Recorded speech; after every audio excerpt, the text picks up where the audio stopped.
Hello students, economics के इस class का जो आज का हमारा टॉपिक है वह है fiscal deficit budget of the government and it's implication.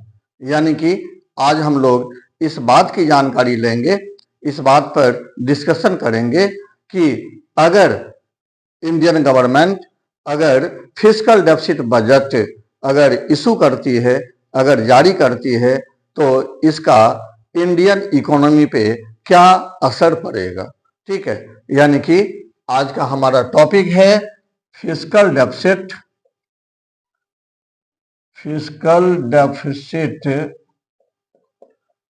Budget and it's implications.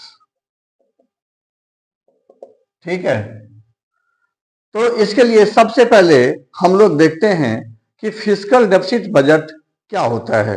वैसे इससे रिलेटेड जानकारी मैं आपको दे चुका हूं। ठीक है, जब मैंने टाइप्स ऑफ गवर्नमेंट बजट का वीडियो जब मैंने अपलोड किया था आप लोगों के लिए, तो उसमें सारी जानकारी है। ठीक है, फिर भी यहां पर बता देना उचित होगा। ठीक है, प्रॉपर होगा। तो फिस्कल डेफिसिट बजट का मतलब होता है फिस्कल डेफिसिट बजट का मतलब होता है जब टोटल एक्सपेंडिचर टोटल रिसिप्ट से जब बड़ा हो जाता है। ठीक है, टोटल एक्सपेंडिचर जब टोटल रिसिप्ट से बड़ा हो जाता है तो हम इसको कहते हैं फिस्कल डेफिसिट बजट। अब ये टोटल एक्सपेंडिचर यानी कहने का मतलब revenue expenditure plus capital expenditure greater than revenue receipt plus capital receipt. ठीक है, तो इस सिचुएशन को हम कहते हैं फिस्कल डेफिसिट बजट। ठीक, एंड ध्यान रहे कि जो फिस्कल डेफिसिट बजट का जो फॉर्मूला बनाओगे वो इस तरह से बनाओगे। ये हो जाएगा आपका fiscal deficit budget equal to हो जाएगा total expenditure minus total receipt, यानी कि यहां पे नेट ऑफ बोरोइंग।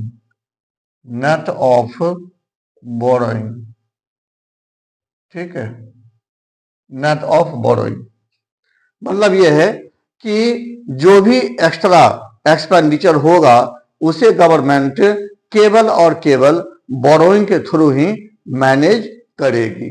ठीक, अब यहां पर टोटल एक्सपेंडिचर, तो यहां पर आपको उठाना है revenue expenditure plus capital expenditure minus revenue receipt plus capital receipt. ठीक है, एंड हो जाएगा आपका नेट ऑफ बोरोइंग। ठीक, तो ये हो गया आपका जो इंट्रोडक्शन है विद फॉर्मूला। ये हो गया आपका फिस्कल डेफिसिट बजट के बारे में।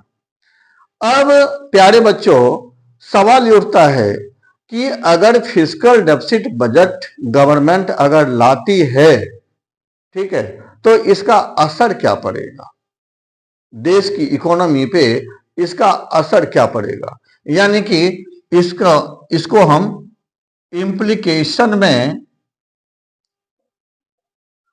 Implication of fiscal deficit budget के अंतर्गत इसका हम स्टडी करते हैं। तो जहां तक इम्प्लीकेशन की बात है, अब इसका जो इम्प्लीकेशन है वह पॉजिटिव एंड नेगेटिव दोनों पड़ता है। ध्यान रखिएगा, अब मैं आपको विस्तार से समझा रहा हूं, इसको समझने की कोशिश करिएगा। जैसा कि आप जानते हैं कि फिस्कल डेफिसिट बजट जब भी बनता है, ठीक है, तो इसमें टोटल एक्सपेंडिचर जो ज्यादा होता है, ठीक, तो इसको गवर्नमेंट कैसे मैनेज करती है, इसको बोरोइंग के थ्रू मैनेज करती है। ठीक है। अच्छा, अब बोरोइंग के थ्रू अगर मैनेज करती है तो यहां पे सबसे पहले जो हम इसका निगेटिव इफेक्ट देखेंगे वो ये कि पहली बात तो ये कि जब आप किसी से बोरो लेते हैं, ठीक है, जब आप किसी से बोरो लेते हैं, उधार लेते हैं, तो आपका इमेज, आपका प्रेस्टीज वहां थोड़ा सा नीचे आ जाता है, ठीक है। यानी अगर हमारी इंडियन सरकार, अगर हमारी इंडियन गवर्नमेंट मान के चलिए वर्ल्ड बैंक से उधार लेती है या और किसी से उधार लेती है, तो गवर्नमेंट के बारे में यह समझा जाता है कि अब इनकी इकोनॉमिक स्थिति जो है वह ठीक नहीं है, ठीक है। पहला तो निगेटिव इंप्लीकेशन ये हो जाता है। दूसरा जो इसका निगेटिव इंप्लीकेशन ये होता है वो होता है आपका वे ऑफ एक्सपेंडिचर पे ये डिपेंड करता है, ठीक है, कि अगर गवर्नमेंट, ध्यान दीजिएगा, ठीक है, वे ऑफ एक्सपेंडिचर क्या क्या होता है? वे ऑफ एक्सपेंडिचर ये होता है कि आप अगर किसी से उधार लेते हो भाई, तो आप उसको किस तरह से खर्च करोगे, ये होता है वे ऑफ एक्सपेंडिचर, ठीक है। तो ध्यान दें, हम नेगेटिव इफेक्ट की ओर बढ़ रहे हैं, ठीक है। तो अगर एक्सपेंडिचर के रूप में अगर गवर्नमेंट उधार ली गई रकम को अगर केवल और केवल पेंशन देने पे खर्च कर देती है, लॉ एंड ऑर्डर के मेंटेनेंस पे खर्च कर देती है, ये नॉन डेवलपमेंटल वर्क पे खर्च कर देती है, ठीक है, नॉन डेवलपमेंटल वर्क पे अगर खर्च कर देती है, ठीक है, तमाम तरह के पेंशन, तमाम तरह के मॉनेटिकल हेल्प अगर जनता को देना शुरू करती है, तो इसका क्या असर होगा? इसका मतलब यह हुआ कि गवर्नमेंट जो है रेवेन्यू एक्सपेंडिचर बेतहाशा कर रही है, यानी कि मैक्सिमम कर रही है। एंड इससे पहले वाले वीडियो में जो आपने देखा कि जब रेवेन्यू एक्सपेंडिचर जब बेतहाशा जब बढ़ता है, ठीक है, गवर्नमेंट रेवेन्यू एक्सपेंडिचर जब बहुत ज्यादा करती है, तो इससे क्या होता है? इससे एसेट तो क्रिएट नहीं होता है, ना तो लायबिलिटी डिडक्ट होगी, ठीक है। बदले में क्या होगा? बदले में मनी सप्लाई ज्यादा होगी, कंट्री के अंतर्गत क्या होगा? मनी सप्लाई बढ़ेगी, एंड जब मनी सप्लाई बढ़ेगी तो लोगों के पास परचेजिंग पावर बेतहाशा आना शुरू हो जाएगा।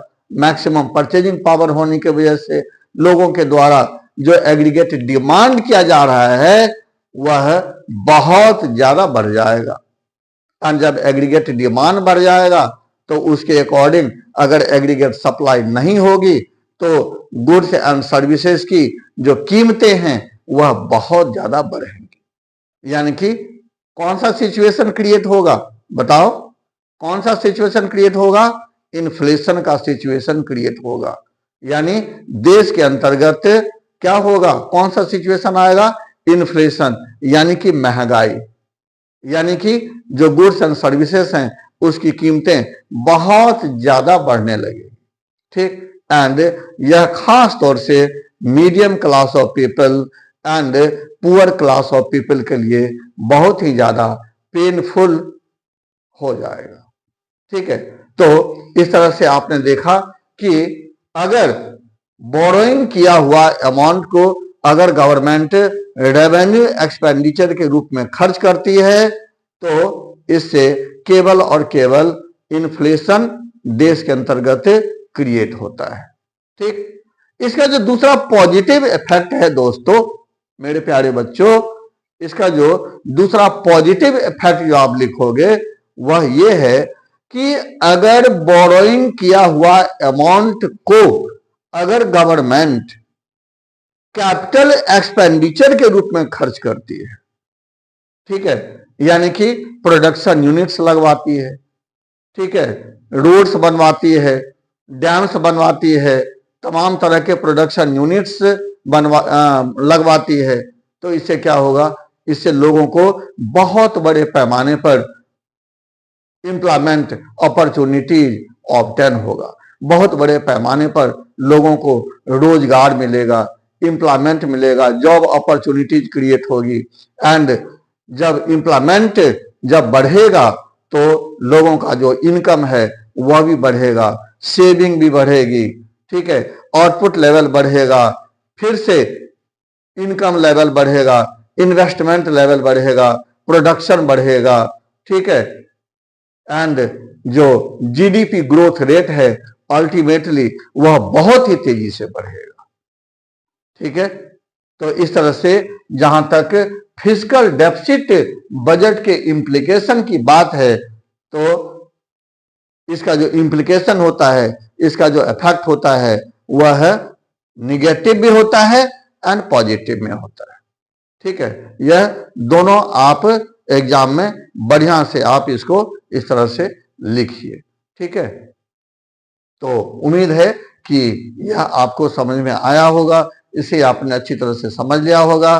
प्यारे दोस्तों, प्यारे बच्चों, फिर अपने लोग दूसरे वीडियो में मिलते हैं दूसरे टॉपिक के साथ। तब तक के लिए जय हिंद, वंदे मातरम, all the best for exam. Thank you for watching.